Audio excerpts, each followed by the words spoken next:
Hello, everybody. And now that we've started our Thursday test day routine, it's time to talk about how grades work and what they look like on my screen and your screen, which is much different. What you're looking at right now is an example with no student names of what my screen looks like. We got pretty colors, we have how the grades are broken down, and this is for a current 7th grade class, but I'm sending this to all 7th and 8th grade students and parents because the example will change and it works the same way in every class. What we have here are the four categories for this first quarter that will actually be on the report card. We've got ratios and proportions, which we're spending a lot of time on and so therefore carries a lot of weight. 55% of your total grade will be that.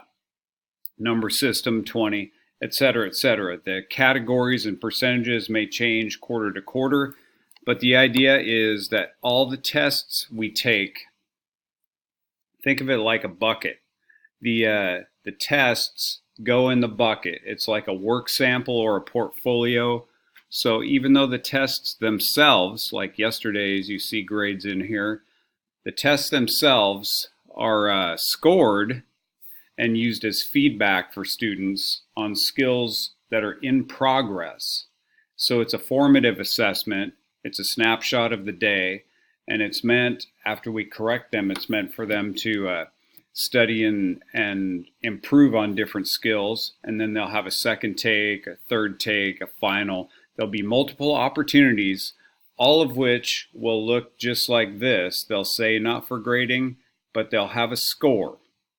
Once we have a couple of scores in here, it allows me to reconcile and measure if an improvement is happening, or if they're stagnating, or if skills are declining over time as the material gets more complicated. And that will use a form of what's called power law grading, and then I'll put a score in here, which will show as a grade on your side. That's it in a nutshell. Think of these ones that are for grading as buckets, and each test that is taken in that category on those skills is a drop in that bucket, and our goal is we fill that bucket not by getting every test perfect, but by showing learning and improvement over time. You can start with a nearly meets like this student or a beginning level, but if you show improvement, they will be replaced by the scores of retakes.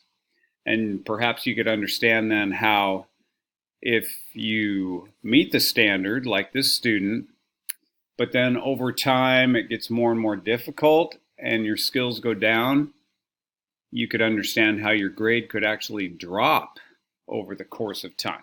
So our goal here is this was step one. Don't invest a lot of emotional energy in this, please. Understand that this is a marathon, not a sprint, and we're going to be retesting, reteaching, doing different strategies in class, and with the hopes of learning and showing improvement over time, which will then, the byproduct of that will be a grade that hopefully we're all happy with. I'll be happy as a teacher because I see improvement. You'll all be happy because you'll see high marks. But it takes time for that to happen. Please be patient and please do your best to understand my system here. Watch this again if you need to. Thanks so much for watching. That's it for now. Bye.